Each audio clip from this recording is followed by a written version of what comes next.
years. Giving thumbs up to the Notebandi, the top court maintained that demonetization exercise cannot be struck down on the grounds of proportionality. Delivering the majority verdict, Justice Gawai said that 2016 demonetization decision did not suffer from any legal or procedural flaws. It asserted that the move cannot be held to be bad in law just because the proposal emanated from the government and not from the RBI per se, as provided under the RBI Act. The verdict further held the 52-day window for the exchange of demonetized notes was reasonable enough. The 4-1 judgment provided supreme vindication to the centre and the BJP. However, the opposition latched on to the dissenting view provided by Justice Nagaratna. In her opinion, though the decision was unlawful and violated legal and procedural norms, she in fact asserted that demonetization could be carried out only through legislation and not through an executive decision, hinting that the centre overstepped its boundary. Listen in to contradicting viewpoints. The court cannot substitute its judgment for that of the legislature or the executive. And we have also scrutinized the record, and after examining the record, we have found that the judicial decision-making process cannot be flawed merely because the procedure has emanated from the central government. As held herein before, the proposal for demonetization can emanate either from the central government or from the central board of the bank. It is, however, necessary to contrast the proposal where the bank recommends demonetization. It is, in my view, only for a particular series of banknotes of a particular denomination, as specified in the recommendation made under subsection 2 of section 26 of the Act. The word any in subsection 2 cannot be read to mean all. Therefore, demonetization of banknotes at the behest of the central government is a far more serious issue. The opposition says the demonetization exercise was futile and didn't do any good to the country at large.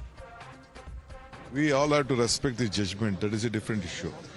But I personally feel that it is a monumental blunder, whatever our Prime Minister, former Prime Minister Manmohan Singh has said. I fully stand by it. It has spoiled the economy. It has spoiled the strength of a common man. पर legal procedure के complication जो हुए हैं उसमें तो कुछ supreme court ने अभी तक जितना मैंने देखा है, ये बात तो अपनी जगह कायम है कि इकोनॉमी खत्म हुई, उसके बाद कमजोर पड़ी। क्या क्रॉस बॉर्डर टेररिज्म रुका? जो वादे थे क्या कुछ रुका? जो हार्डशिप हुई थी जनता की वो कुछ कम हुई? उसके जो कॉम्प्लिकेशन हुए, उसका जो नुकसान देश को उठाना पड़ा, आम जनता को उठाना पड़ा, उस पर सुप्रीम कोर्ट ने जस्टिफाई नहीं किया। अब आप सुप्रीम कोर्ट के फैसले को लेकर आप बाजा बजाइए, मगर ये सच्चाई है नहीं। हम जो मुद्दे आपके ये जो सामने रखे आपके, अजीम प्रेमजी यूनिवर्सिटी की रिपोर्ट बोल रही है कि 50 लाख लोगों की नौकरी चले गई, 100 लोग मर गए, 99.30% डीमोनेटाइज पैसा जो हुआ तो सिस्टम में वापस आ गया। अब ये क्या है बताओ आप। BJP on the other hand was quick to pounce on the opposition for running a misinformation campaign not just today but for the last 6 years. Supreme court ने जो फैसला किया है वो एक बहुत ऐतिहासिक फैसला, उसका हम सम्मान करते हैं और ये फैसला देश हित में है और एक देश हित में किए गए फैसले को कोर्ट ने सही माना है। राहुल गांधी जी से एक सवाल, आपने देश भर में जो कैंपेन किया नोटबंदी के खिलाफ, आप सॉरी बोलेंगे जब सुप्रीम कोर्ट ने इसको सही माना? और जिस तरह से डिमोनेटाइजेशन को लेकर के कंफ्यूजन पैदा करने की, कंट्राडिक्शन पैदा करने की, गुमराह करने की कोशिश कांग्रेस पार्टी हो या अन्य पार्टियों ने की, वो एक बार फिर से एक्सपोज हुई। Remember, this is not the first time when the opposition suffered a supreme setback. In 2018, for example, Rahul Gandhi said Rafale jet deal is India's biggest ever scam. But in 2019, it was the top court that dismissed all review petitions, saying they lack merit. Rahul Gandhi, in fact, also alleged that the Modi government bought Pegasus to snoop on rivals, but the top court panel again dismissed it as inconclusive proof that Pegasus was used in 29 phones. Furthermore, in 2019, Rahul Gandhi said that the Supreme Court agreed that Chaukidar chor hai, but he had to offer an unconditional apology for misquoting the top court. This then brings me to my legitimate question this evening. Has the opposition's defense been reached yet again? You're watching the News Hour at 9. Debate number 1 on Times Now. Super Prime Time. All right, let's open this up this evening on the debate number 1 at 9 p.m. Shehzad Poonawalla, national spokesperson of the BJP, with me in the studios, along with Dr. Anand Ranganathan, author, political analyst Tehseen Poonawalla, political analyst himself Dr. Suman C. Raman, national spokesperson of the Samajwadi Party Abbas Haidar.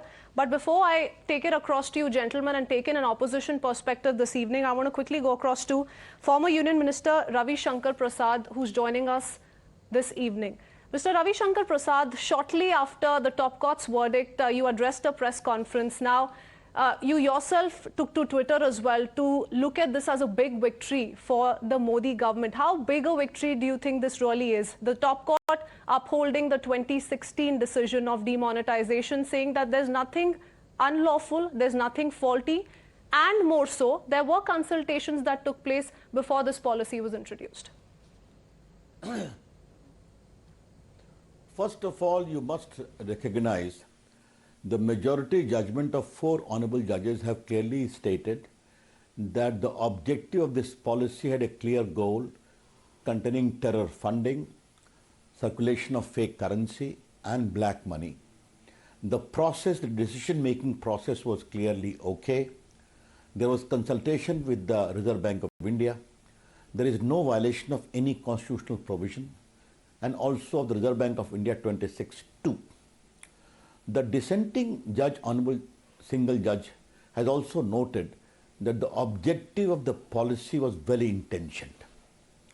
Now, in this light, constitutionally speaking, legally speaking, the right to frame a policy rests with the government. The court can adjudicate decision-making process, arbitrariness, or constitutional violation. Nothing has been found.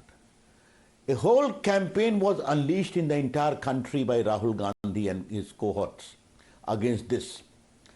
Today, this particular demonetization has helped the poor. I can only straight away tell you certain things. India's digital payment today is a global success story. There is a fintech movement, the whole payment movement. Today is a rickshawala or a panwala or an autowala are using digital payments. That is the question of empowerment. Direct benefit transfer. More than 238,000 fake companies have been busted. Today, stone throwing in Kashmir and the headquarters of Hurriyat or a PFI, all is there for us to see. But the larger narrative for you to understand, and I would like to highlight to your viewers, that the informal sector component of Indian economy was 52%. Now it has slumped down to 20%.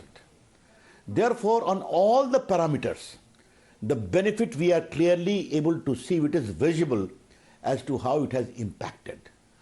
Even the IMF and the World Bank have appreciated that. Now, I would raise a larger question. What Congress party is saying is their view. But I have to ask certain questions to Rahul Gandhi, which I asked also in my press conference. Will he say sorry? He unleashed a campaign on Rafale in the entire country. Air Force wanted good Air Force plane for the last so many years, and his second tweet was all the more scandalous, and I am saying so with full sense of responsibility. The dissenting judgment is a slap on the wrist of Narendra Modi. That is his word. Yeah. He is a senior lawyer of eminence, I believe. He has been a senior minister.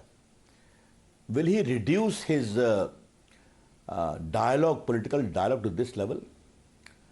But let me push this whole issue to a larger question. What is the constant charge of Rahul Gandhi and company? That our government is compromising institutions. Who publicly berates Election Commission? Rahul Gandhi and company, because the people of India defeat them. Who berates CVC? Who berates other bodies?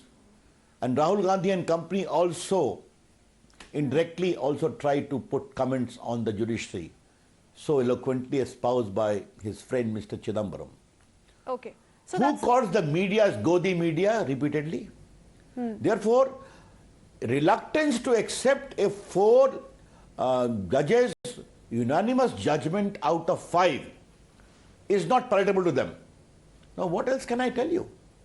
The people of India see through their game, and demonetization in retrospect has been a great helper. Okay. The number of people, the income tax payer rose. And by the way, this is not only one item.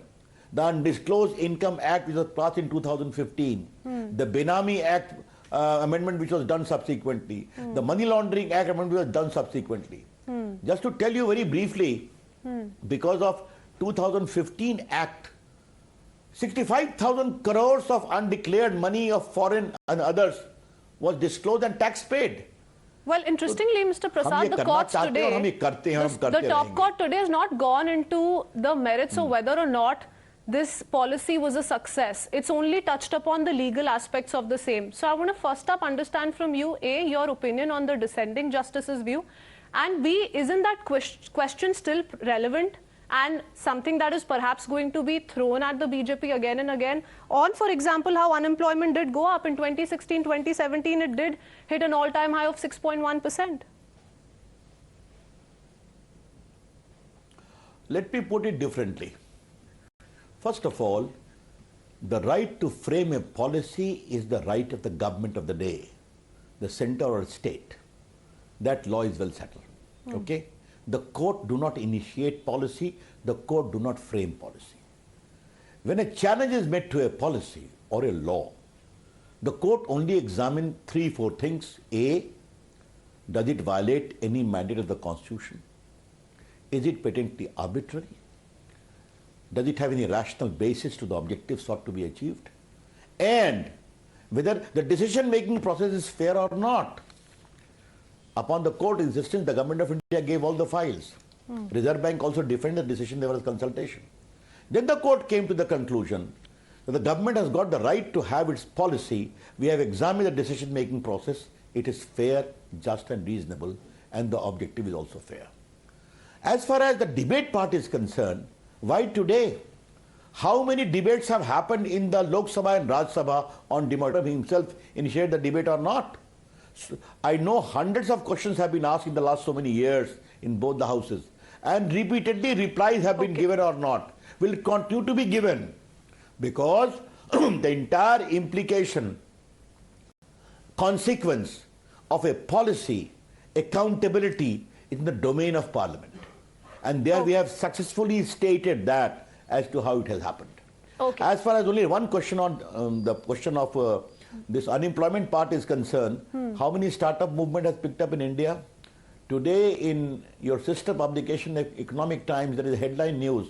Because of mobile manufacturing only by Apple, 50,000 jobs have been added as of now, and they are in the process. Other things are going. I'm willing to have a structured debate with you on one particular day on the employment scenario in the country. We have created avenues of employment scenario in the country, Mr. Prasad, nor the debate on demonetization is dying down anytime soon. So looking forward to another conversation perhaps with you on both the issues. Thank you so much this evening for joining us with your perspective. We need to quickly take in other point of views. We have with us our guests who continue to stay on with us, waiting patiently with us here on the broadcast. I want to first up begin by asking Tehseen Poonawala this. Tehseen, you know, the top court says there was a consultation between the centre and the RBI before demonetization. There was a reasonable nexus to bring such a measure, and we hold the doctrine of proportionality did not hit demonetization. Now, a very detailed order has come out. We've been breaking down all of those key takeaways, and yet the opposition continues to talk about the outcome of demonetization. Mind you, today, the top court has given a ruling on the legality of whether or not due process was followed, something that the opposition had, by the way, contended. Good evening. Thank you so much for having me on the show. Happy New Year to you, to all my fellow panelists, and to all your viewers. 3 or 4 things. I bow down before the majesty of the most honorable Supreme Court of India, but I respectfully disagree with the apex court of India. I still believe very, very firmly in my humble opinion, that demonetization was not just troublesome and failed to meet its objectives, as I will point out in my debate, but it was also blatantly unconstitutional. I have a test for all your viewers and for all my fellow panelists. Take out whatever currency note each of you have in your wallets or in your pocket, as may be the case, and look at the signature on that currency note. The signature on that currency note will not be of the most honorable Prime Minister of India or His Excellency or Her Excellency, the President of India. It will be of the RBI governor. It is the RBI that promises to pay the bearer of the sum of the money that has been assured to us. RBI was completely, this announcement by the Prime Minister put the RBI on sidelines. And whatever RBI said in the Honorable Supreme Court, we know that the RBI did tell the government on record that demonetization will not fulfill the objectives of black money because only 6% of the black money is kept in cash. Most of it is kept in real estate or gold, which brings me to the next point, that since demonetization of the master stroke, 31 lakh crore rupees You're is back in our talking about economy. RBI not having been consulted, but today the top court has I never said taken note. that. I never said that. I said that the RBI did say in the court that they were consulted. But what was the consultation? What did the RBI say in its reply? The RBI in its reply said that demonetization objectives of black money will not be met because only 6% of the money is kept in cash. Most of it is kept in gold, foreign currency is kept in gold, in real estate, and in art. And to prove my point, when the demonetization happened on 8th November 2016, there was approximately 17 lakh crores, I'm rounding it up, Okay, in so circulation. at this point Today in that time, currency, Kirsten, one second. at this point in time, you're saying the due objective has not been reached, but Kirsten, due not process was followed. Are you agreeing to that? No, Kirsten, I don't think you heard me, so I'll repeat. Not only is it unconstitutional, let me repeat, it is unconstitutional as per me, and I differ with the most honorable apex court, but the RBI also said that the objectives of demonetization would not be met. Just hear me out. When demonetization happened, there was 16.80 lakhs, approximately 17 lakh crore rupees in circulation at the time of demonetization in our currency. Today, that figure, as of today, is 31 lakh crores. I quote from government records put before the Parliament of India. The second charge that the BJP makes, very importantly, is tax base has gone up. It's a charge that the Honorable Ravi Shankar Prasad, ex-law minister, made. And third, digital payments have gone up. To both these, tax return growth in 2010-11 was 72.1%, 81.6% 2011-12, and subsequently much higher before Mr. Modi came in and demonetization. It's actually reduced. But the next point, to the fact that they said that cyber transactions have gone up, actually there's been a 1200% increase in cyber crime, says the report to the Parliament of India. None of them have been solved. Okay, so of the many points that you've raised to the BJP, one is of course how black money, which was the prime target of demonetization, has found its way back to the banking system. 99% of this is what you're saying. All right, the BJP stands vindicated as far as the legality of the policy is concerned, but these are the questions. Shehzad. Look, the year has changed, but clearly some habits of the Congress haven't. जैसे ही भ्रष्टाचार और black money पर हो वार, तहसीन और कांग्रेस करे हाहाकार और कहे अत्याचार. Now, this is nothing new. I call it the jilted lover syndrome, and that's what they're exhibiting, whether they did it in Rafale or right now. Now, let us analyze this verdict. What is the main contention of the Congress before this verdict came? Three things. That one, this was organized loot and legalized plunder that was done in a dictatorial manner, and that it had a certain impact on the economy. These three aspects, out of that, two aspects have been covered by the Supreme Court verdict today in a 4-1 verdict. What did the Supreme Court say? The government had the authority to do it. The government did it constitutionally in a valid legal manner, including the fact that it was proper consultation. Now, obviously, a 5-judge bench is more authoritative than Tehseen Poonawala's constitutional views, who hasn't read the constitution end to end ever in his life. And thirdly, the courts of this country have also come about, even the dissenting judgment they quote said that the intentions were noble. Now they say that no, but that one minority view is actually a rap on the knuckles, on the wrist of Narendra Modi. Then by the same logic, should the majority decision of 4 judges be considered as a slap on the face of Mr. Chidambaram and the Congress party? I don't reduce it into that sense, but let me come to 2-3 aspects that Tehseen has pointed out, and let me quickly answer them. First of all, look at Tehseen Poonawala's chaturai. When he wants to quote, he will quote some things absolutely. When he wants to quote some other things, he'll quote it as proportion. Now, if you're seeing as cash in circulation, see it as a proportion of payments made. It was 88% at one point of time. Today, it is down to 20%. So yes, there's more cash in the economy because the economy has also grown from 1.9 trillion to 3 trillion. So there will obviously be more cash in the economy, but as a proportion of our payments, it has come down drastically. Secondly, what has happened? 2.5 lakh, 3 lakh shell companies, black money has now got an address. First, this money was as part of the parallel economy. It was almost to the extent of 50-55% the informal economy. Today, it is down to 20%, and this entire black money has now come into the banking system. That means there is an address, there's a name to it. Now you can prosecute them, and therefore people are being prosecuted with those companies which can't justify, or those organizations that can't justify how come they had so much of cash. Those are now being pursued by the income tax and other agencies. Now, thirdly, let us come to the aspect that the Congress party is saying that, look, RBI, the note says the payment is made by the RBI governor, he promises to pay the bearer. That is the most absurd logic I have heard.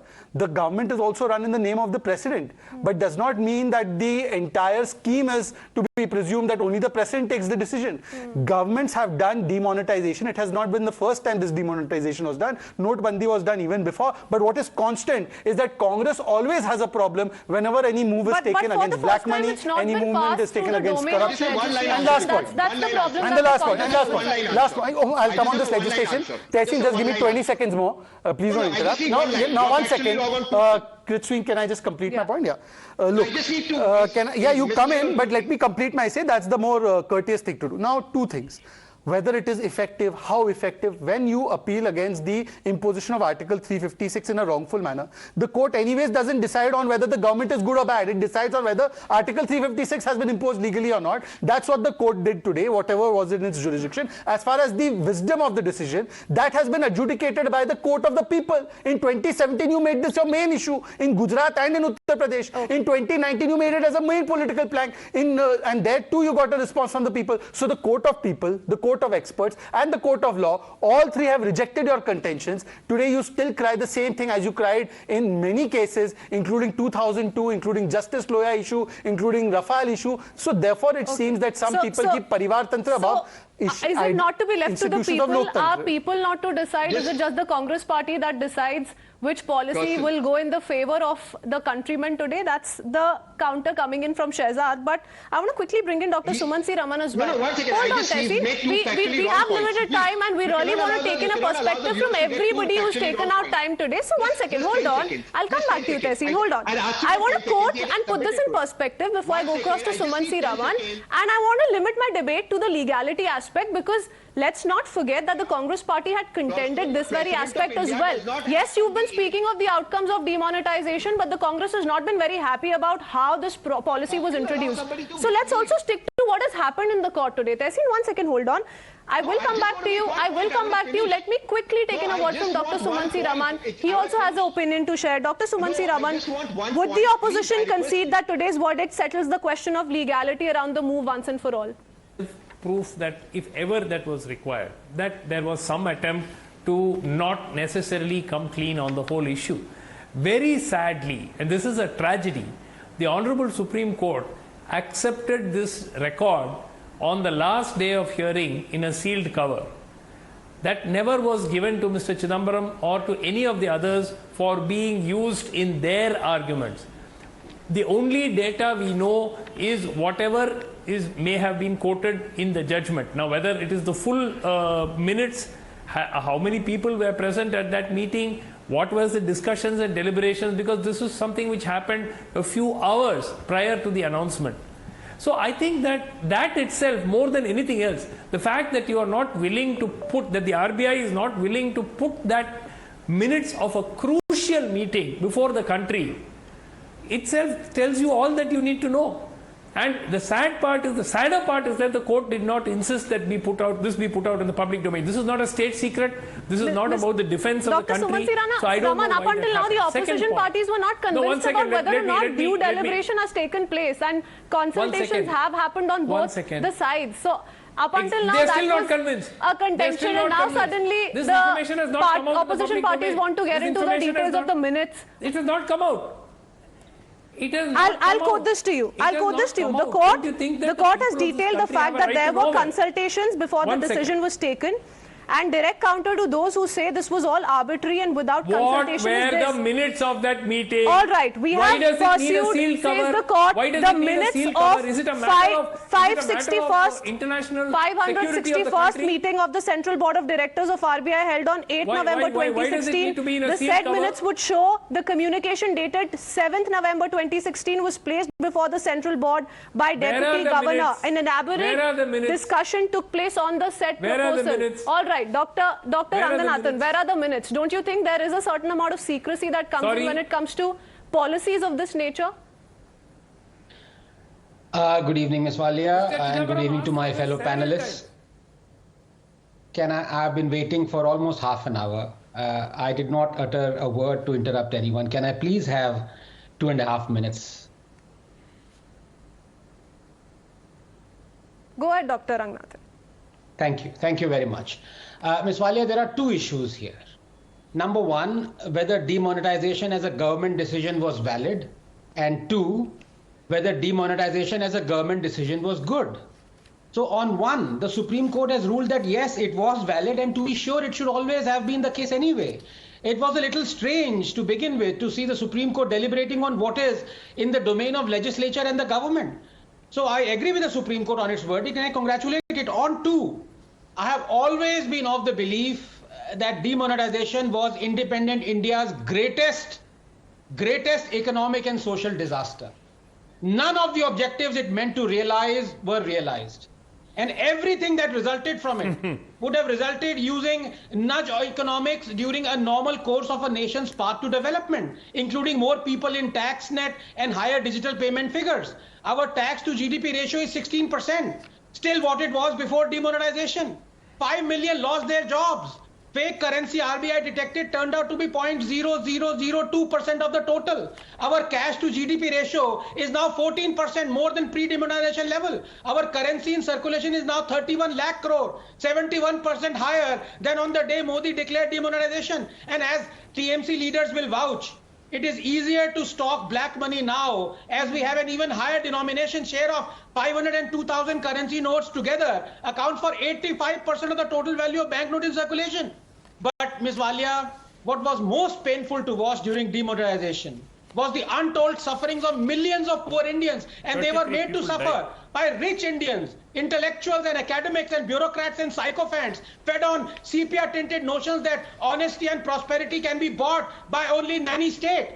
Theirs was a heady mix of pride in their ignorance of human history and adherence to social Darwinism, a mortal concept that misreads evolutionary adaptation for its nefarious means, predisposing in its proponents the rationalizing of suffering and the concept of the greater good. You must give me half a minute. One thing you must realize, Ms. Walia, is that social Darwinism is ideology agnostic. Both left and right partake in it because both feel they have the right to dictate the greater good. They have the right to make others suffer for this greater good. Social Darwinism is the antithesis of what Darwin himself was at pains to emphasize. That empathy forms as much the core evolution as the survival of the fittest. And empathy was what was missing during the entire process of demonetization. Millions suffered. No one compensated them for their suffering. Okay, no, you've spoken of the intention, and Shehzad wants to come in because you. One second, Shehzad.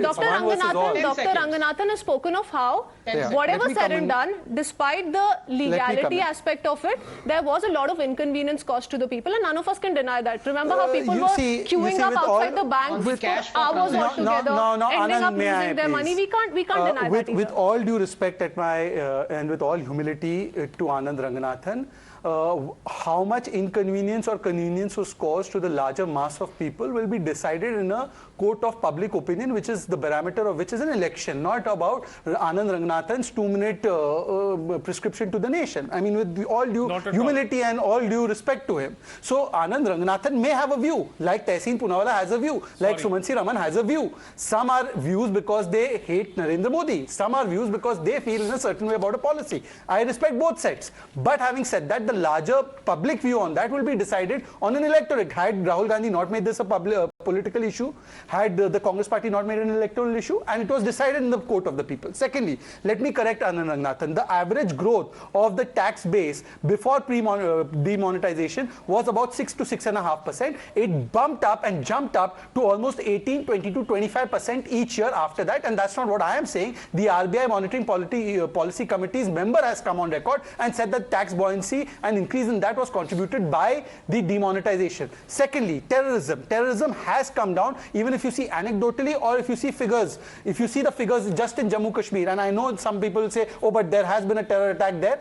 Jammu Kashmir, the average number of attacks that took place was over 9,000. Today it's down to 2,000. Naxalism was there in 71 districts. Today it's down to 46 districts. Even if you see the big terrorist attacks that took place, Mumbai, Delhi, Bengaluru, Hyderabad, Pune, all of those have now been reduced to conflict zones like Jammu Kashmir or to the installations where our armed forces are. So that has been reduced considerably, anecdotally or otherwise. The fact is that today we have pursued black money and 2.5 lakh shell companies have been targeted. 65,000 crore rupees have been got back into the system.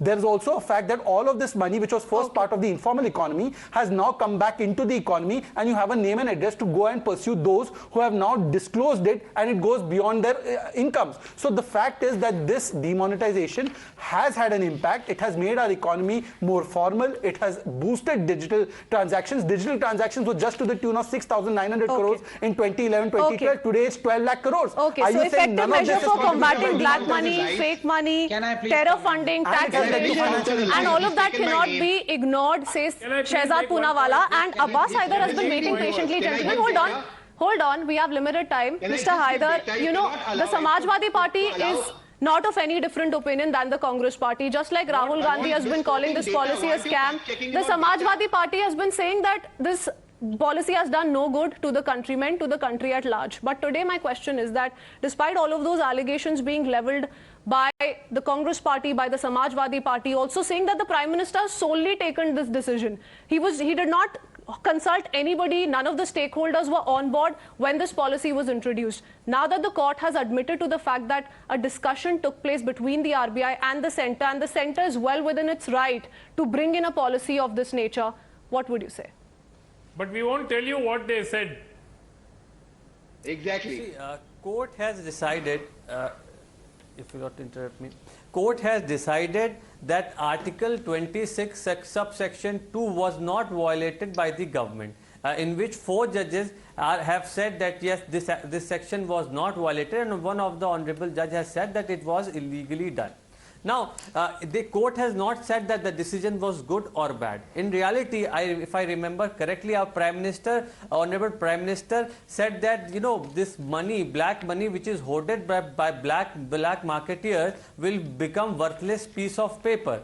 But in reality, during demonetization, those black marketeers have demonetized, have changed their currency, have changed the color of their currency from black to white. Because, you know, Income Tax Department have marked 17.82 lakh bank account as suspicious, in which 4.2 trillion rupees were deposited, which was 25% of the demonetization. Now here is the question that, you know, all the money or more than 99% of the currency came back to the Reserve Bank. Now what happened to the black money? Where did it go? So in reality, the black marketeers, the people who have hoarded black money, they have changed the color of their money. This is what has happened. We have already, I totally agree with Dr. Anand Ranganathan. You see, the first prime objective was of this policy was to finish black money from the market, which has not been done. If we see that, you know, 50%... No, you can't outrightly say it's not been done, Mr. Haider.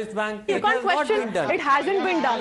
The whole intention of bringing in this policy was to curb black money. Cash circulation in the economy has gone up by 72% from 18 lakh crore to around 32. You know, I've already explained that you're the third panelist to belabor the same point. Important point here. And Shehzad, in all fairness, you've given a response to each and every one of them. And I've taken in your counter, and I'm afraid I'm running out of time, so I'm not going to be able to take in your comments. But I want to talk about this. On that note, I want to talk about this. The court citing the 1978 demonetization example to emphasize the importance of confidentiality, and that's my response to what Dr. Sumant C. Raman was saying. The court itself has spoken of this aspect as key to the entire policy and to the kind of sensitivity attached to this. So that's my response to you. And I see Dr. Ranganathan also wanting to come in. I'm going to have to leave it at that. Dr. Ranganathan, I'm going to ask you to stay back, and hence I'm not going to be able to come back to you. But thank you for joining us on the first debate this evening. It's an ongoing debate,